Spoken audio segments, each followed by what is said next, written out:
Syria is demanding action from the United Nations Security Council. Damascus accuses the US-led coalition of killing 16 civilians and injuring dozens in a bombing raid over the border with Iraq. Our video agency Ruckley filmed the aftermath of what appears to have been a combination of airstrikes and shelling.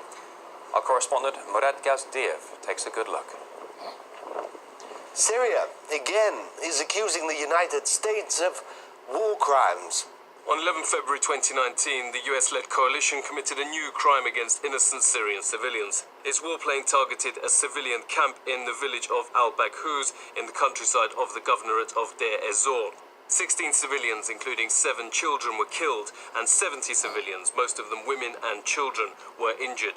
Syria again calls on the UN Security Council to stand up against these crimes and attacks and to shoulder its responsibilities in the maintenance of international peace and security. Here's what happened.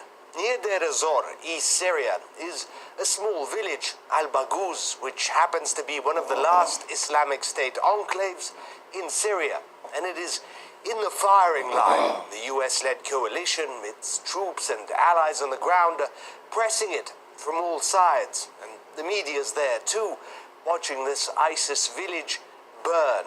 Final push to defeat ISIS. The village is their last remaining stronghold in northeastern Syria. Days away from victory, days before they saw the end of the caliphate.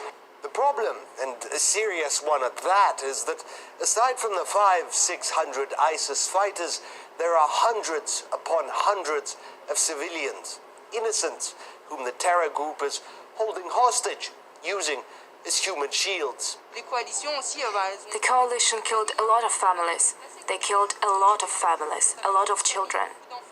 This time, the US-led coalition hit a mosque, and the coalition has a rule never to hit mosques. They're protected, except when it stops being a mosque, because the Pentagon says so.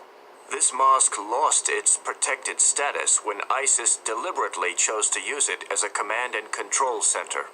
Not the first time they hit a mosque, which stopped being a mosque packed with people.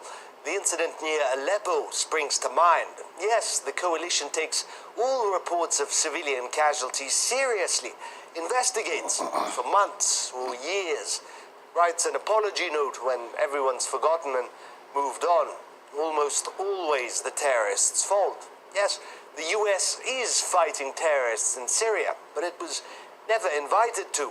It invited itself, then to be able to say, "Good job, boys, we beat ISIS." It should be formally announced sometime, probably next week, that we will have 100% of the caliphate. But I want to wait for the official word. I don't want to say it too early. We have won against ISIS. We've beaten them, and we've beaten them badly. Now we've won. You could, in that vacuum, see a resurgence of ISIS, see a resurgence of terror groups like Al-Qaeda. We'll come back if we have to. Well, a Middle East expert, Amar Wakaf, believes that the US has changed its tactics to justify its current methods. What we know for sure that the Americans showed disregard for human life and for infrastructure. What's happening this time around is that previously they would say, we would launch an investigation whenever a large toll of civilians' lives were lost.